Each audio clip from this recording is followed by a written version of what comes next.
Eu sei que tu, assim como eu, já deve ter visto esse vídeo milhares de vezes para dar aquela dose cavalar de motivação. Sem dúvida nenhuma, Ronnie Coleman é um dos atletas mais inspiradores da história. Não só para bodybuilders, mas inclusive para atletas de força. Mas chegou a hora de nós separarmos o joio do trigo e fazermos uma análise técnica desse agachamento histórico do Ronnie Coleman e ver o que ele fez de certo e de errado. E aí tu, do outro lado da tela, evitar o que ele fez de errado. Primeiro nós temos que deixar claro uma coisa, que numa análise de agachamento, os 8 Olímpias dele ficam de fora. Não significam nada. Antes que venha alguém aqui comentar algo do gênero. Eu sou um cara do mundo da força e não do bodybuilding, mas eu já estive desse outro lado. E eu te digo uma coisa, que pra mim, Ronnie Coleman é o maior bodybuilder de todos os tempos. Não tem ninguém que chega perto e ponto. Vocês vão ver nesse vídeo que em nenhum momento eu vou ser desrespeituoso com Ronnie Coleman.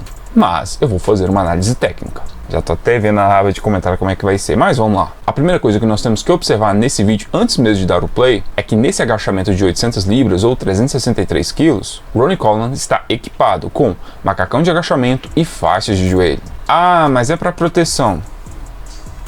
Isso não é preservativo. Vai oferecer uma proteção extra? Vai, mas não é só isso. Esses dois equipamentos vão fornecer um efeito ergogênico, acumulando energia potencial elástica na descida do movimento, que depois vai ser convertida em energia cinética, dando impulso na subida, como se fosse um estilingue mesmo. Então vai dar uma ajuda extra ao atleta subir. Esses equipamentos são do powerlifting equipado, e tem um vídeo bem aqui onde eu explico especificamente sobre esse assunto. Mas isso significa que esses equipamentos vão estar proporcionando ao Ronnie Coleman levantar mais peso do que ele conseguiria se ele não tivesse com esses equipamentos. Nos termos do mundo da força, ele estaria raw. Sendo bem conservador, é no mínimo uns 50 quilos a mais que o atleta consegue levantar com esses equipamentos, dependendo obviamente da espessura do material, do nível de rigidez, porque quanto mais rígido o material, mais energia potencial elástica ele pode acumular e como consequência, maior efeito de impulso na subida. E como vocês já devem ter visto, esse vídeo completo não foi nada fácil para o Ronnie Coleman usar esses equipamentos. Mas mesmo se a gente tirar aí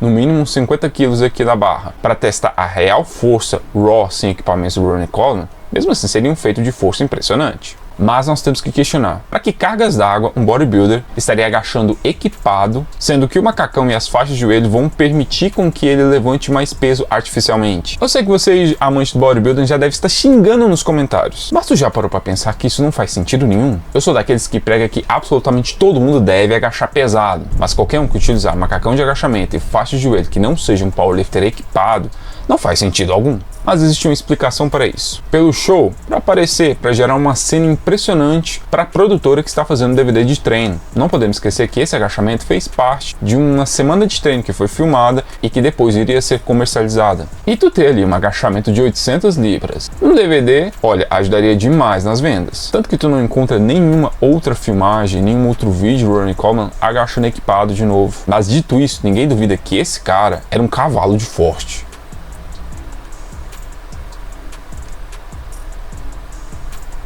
Nesse posicionamento embaixo da barra, nós vemos que ele faz barra alta, que é uma questão cultural até do bodybuilding. Acredito que esse afastamento das mãos seja o nível de flexibilidade que o ombro dele permitia, porque o ideal é nós aproximarmos ao máximo das mãos do centro para criar uma base sólida onde a barra vai repousar. E aqui nós podemos observar que ele fez a pegada falsa e não colocou o cotovelo embaixo da barra. Isso são pontos muito positivos para o Ronnie Coleman, porque isso diminui a chance de ter estresse aqui na articulação do cotovelo. Outra coisa positiva é que ele começa olhando para o chão, com a cervical na sua posição neutra, pois olhar para o chão é uma informação sensorial mais próxima do que olhar para a parede ou para o teto, ajudando-se na própria organização ou noção espacial, o que ajuda no equilíbrio. E tem outra coisa positiva do Ronnie Coleman nessa saída. Tu achou que eu ia aqui só descer a porrada nele, né? Tá vendo? Que é o posicionamento dos pés em relação à barra, tá bem embaixo da barra mesmo. Ou seja, a barra tá ali bem em cima do meio do pé. E a distância entre os pés está um pouco mais fechada do que vocês vão ver depois, ele fazendo o agachamento propriamente dito. Mas vamos agora observar a parte da caminhada com peso.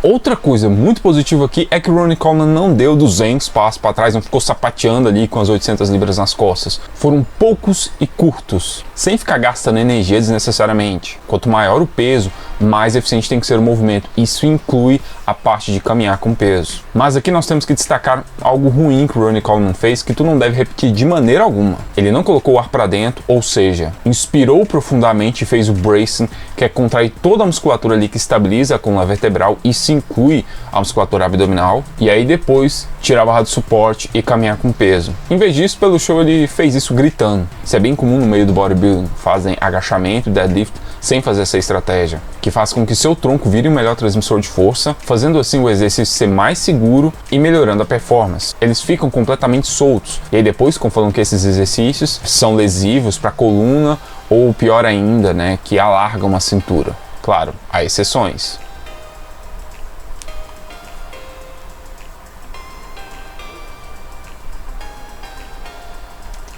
A profundidade das 2 repetições está ok, olhando para o chão, coluna neutra, são bons pontos positivos, só que completamente sem pressão interna, porque quando nós falamos, ou mais ainda gritamos, o som é produzido por causa que o ar passa pelas cordas vocais e aí gera um som. Esse ar que deveria estar dentro de nós, ajudando na pressão interna para aprimorar a estabilização do tronco. Ele deveria ter feito a inspiração profunda e o bracing antes da primeira repetição, e aí finalizando essa repetição e reiniciando de novo a inspiração e bracing. Tu pode dizer, mas é uma questão da tensão muscular constante. Cara, são 2 repetições com 800 libras. Ele está equipado.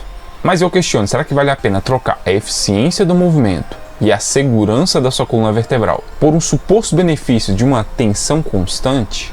Fica aí o questionamento. Eu sei que nesse momento o termo frango deve estar sendo a adjetivação mais singela aí que tu esteja utilizando nos comentários. Então é melhor tu não ver esse vídeo. Mas de qualquer maneira, fique com Deus aí, seja isso for tudo que fizeres.